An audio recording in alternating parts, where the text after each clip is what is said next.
ಹಾಸನ ತಾಲೂಕಿನ ಮೊಸಳೆ ಹೊಸಹಳ್ಳಿ ಗ್ರಾಮದಲ್ಲಿ ಗಣೇಶ ಮೆರವಣಿಗೆ ವೇಳೆ ಟ್ರಕ್ ಹರಿದು 10 ಮಂದಿ ಸಾವನ್ನಪ್ಪಿರುವ ಭೀಕರ ಘಟನೆ ನಡೆದಿದೆ.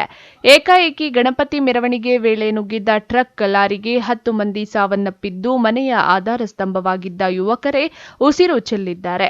ಅಂದಹಾಗೆ ಶುಕ್ರವಾರದಂದು ರಾತ್ರಿ 8:30ರ ಸುಮಾರಿಗೆ ಮೊಸಳೆ ಹೊಸಹಳ್ಳಿ ಬಳಿ ರಾಷ್ಟ್ರೀಯ ಹೆದ್ದಾರಿ 373ರಲ್ಲಿ ಗಣೇಶ ಮೆರವಣಿಗೆ ಹೊರಟಿತ್ತು. ಹೆದ್ದಾರಿಯ ಒಂದು ಬದಿ ಬಂದ್ ಮಾಡಿದ್ದರಿಂದ ಮತ್ತೊಂದು ಬದಿಯಲ್ಲಿ ದ್ವಿಮುಖ ಸಂಚಾರಕ್ಕೆ ಅನುವು ಮಾಡಿಕೊಡಲಾಗಿತ್ತು. ವಾಹನಗಳು ನುಗ್ಗದಂತೆ ರಸ್ತೆ ಮಧ್ಯೆ ಬ್ಯಾರಿಕೇಡ್ಗಳನ್ನು ಹಾಕಲಾಗಿತ್ತು. ಇದೇ ವೇಳೆಗೆ ಹಾಸನದಿಂದ ಹೊಳೆ ನರಸೀಪುರಕ್ಕೆ ಹೊರಟಿದ್ದ ಟ್ರಕ್ ಬೈಕ್ ಒಂದಕ್ಕೆ ಡಿಕ್ಕಿ ಹೊಡೆದು ಬಳಿಕ ಗಣೇಶ ಮೆರವಣಿಗೆಯತ್ತ ನುಗ್ಗಿತ್ತು. ಡಿಜೆ ಸದ್ದಿಗೆ ಕುಣಿಯುತ್ತಿದ್ದವರಿಗೆ ಏನಾಗುತ್ತಿದೆ ಅಂತ ಗೊತ್ತಾಗುವಷ್ಟರಲ್ಲೇ ಟ್ರಕ್ ಮೈ ಮೇಲೆ ಎರಗಿತ್ತು.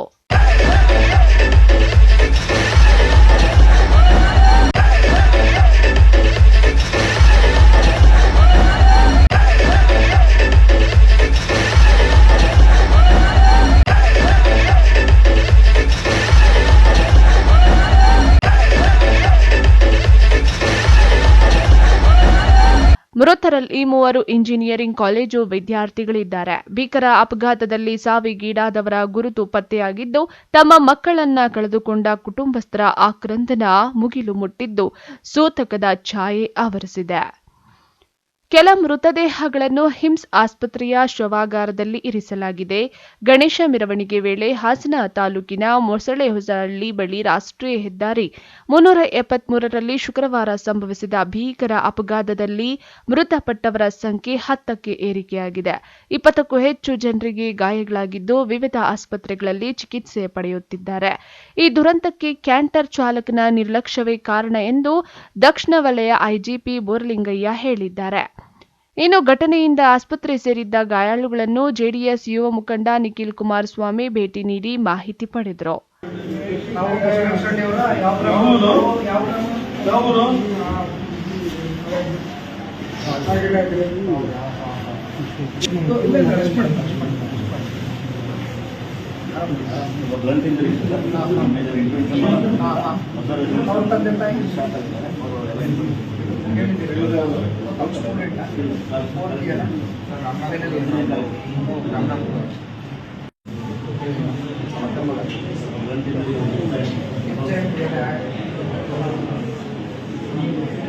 ಚಿಕಿತ್ಸೆ ಮಾಡ್ತಾರೆ, ತಲೆ ಕೆಡಿಸ್ಕೊಬೇಡಿ, ಮೇಲಾಗಿ ನೋಡ್ತಾ ಇದ್ದಾರೆ.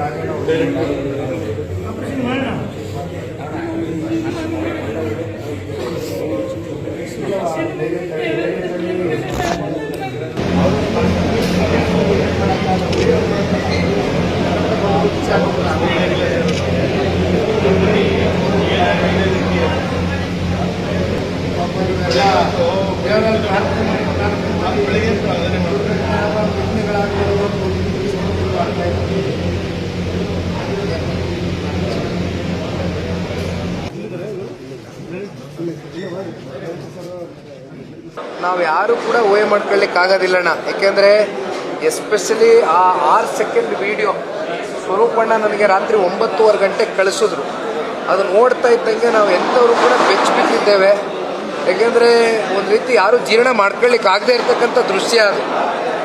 ಬಟ್ ನಾವು ಮತ್ತೊಂದು ವಿಡಿಯೋ ಮೇಲ್ಗಡೆಯಿಂದ ನಿಂತು ಒಂದು ವಿಡಿಯೋ ಮಾಡಿದ್ದು ನೋಡಿದಾಗ, ಯಾಕೆಂದರೆ ನಾವು ಗಾಡಿನಲ್ಲಿ ಬರ್ತಾ ಸಾಕಷ್ಟು ಇದ್ರ ಬಗ್ಗೆ ಯಾಕೆ ಈ ರೀತಿ ಆಯಿತು, ಯಾರು ಗಾಡಿ ಓಡಿಸ್ತಾ ಇದ್ರು, ಅಥವಾ ಗಾಡಿ ಓಡಿಸ್ತಾ ಇದ್ದವರು ಮತ್ತಿನ್ನೇನಾರು ಮದ್ಯಪಾನವನ್ನು ಸೇವಿಸಿದ್ರ, ಇವೆಲ್ಲವೂ ಕೂಡ ನಾವು ವಿಚಾರಿಸ್ಕೊಂಡು ಬರ್ತಾ ಇದ್ವಿ. ಆದರೆ ಇನ್ನೊಂದು ವಿಡಿಯೋ ನೋಡಿದಾಗ ನನಗೆ ಗೊತ್ತಿಲ್ಲ, ಇನ್ನೂ ಇದನ್ನು ಇನ್ನೂ ಉನ್ನತವಾದಂಥ ಒಂದು ತನಿಖೆ ಕೂಡ ಆಗಬೇಕಾಗ್ತದೆ. ಅಂದರೆ ಈ ಡ್ರೈವರು ಓಡಿಸ್ಬೇಕಾದ್ರೆ ಅವನು ನಾರ್ಮಲ್ ಸೀಲ್ ಇದ್ನ ಅಥವಾ ಬೇರೆ ಇನ್ನೇನಾದ್ರೂ ಅವನು ಮದ್ಯಪಾನ ಸೇವನೆ ಮಾಡಿದ್ನ ಏನು ಅನ್ನೋದು ಕೂಡ ಇನ್ನೂ ಉನ್ನತವಾದಂಥ ಒಂದು ತನಿಖೆ ಕೂಡ ಮಾಡಬೇಕಾಗ್ತದೆ. ಅದು ಈಗ ತಾನೇ SP ಅವ್ರಿಗೆ ಮಾತನಾಡಿದ್ದೇನೆ. ಬಹುಶಃ IG ಅವರು ಕೂಡ ಈಗ ತಾನೇ ಬಂದು ಹೋಗಿದ್ದಾರೆ ಅಂತಕ್ಕಂಥ ಮಾಹಿತಿಯನ್ನು ಕೂಡ ಪಡ್ಕೊಂಡಿದ್ದೇವೆ. ಆದರೆ ಸರ್ಕಾರ ಇದ್ರ ಬಗ್ಗೆ ಉಸ್ತುವಾರಿ ಮಂತ್ರಿಗಳಾಗಲಿ ಅಥವಾ ಸರ್ಕಾರದ ಪೊಲೀಸಿನ ಮೇಲ್ಮಟ್ಟದ ಅಧಿಕಾರಿಗಳಾಗಲಿ ಇದನ್ನು ಉನ್ನತವಾದಂಥ ಮತ್ತಷ್ಟು ತನಿಖೆಯ ಮೂಲಕ ಇದು ಯಾಕೆ ನಡೀತು, ಹೇಗೆ ನಡೀತು ಈ ಘಟನೆ ಅಂತಕ್ಕಂಥದ್ದು ಮುಂದಿನ ದಿನಗಳಲ್ಲಿ ಜನತೆ ಮುಂದೆ ಇಡಬೇಕಣ್ಣ. ಹಾಸನಕ್ಕೆ ಭೇಟಿ ನೀಡಿರುವ ಜಿಲ್ಲಾ ಉಸ್ತುವಾರಿ ಸಚಿವ ಕೃಷ್ಣ ಬೈರೇಗೌಡ ಸ್ಥಳೀಯ ಶಾಸಕರು ಹಾಗೂ ಅಧಿಕಾರಿಗಳ ಜೊತೆ ಸಭೆ ನಡೆಸಿ ಮಾಹಿತಿ ಪಡೆದರು. ಈ ಸಂಬಂಧ ಟ್ರಕ್ ಚಾಲಕ ಭುವನ್ ವಿರುದ್ಧ ಗೊರೂರು ಪೊಲೀಸ್ ಠಾಣೆಯಲ್ಲಿ ಪ್ರಕರಣ ದಾಖಲಾಗಿದೆ. ದುರಂತದಲ್ಲಿ ಮೃತಪಟ್ಟವರಿಗೆ ತಲಾ 5 ಲಕ್ಷ ಹಾಗೂ ಗಾಯಾಳುಗಳಿಗೆ ತಲಾ 50,000 ಪರಿಹಾರ ಘೋಷಿಸಲಾಗಿದೆ. Lakshminarayan, MMTV news bureau, Chikkaballapur.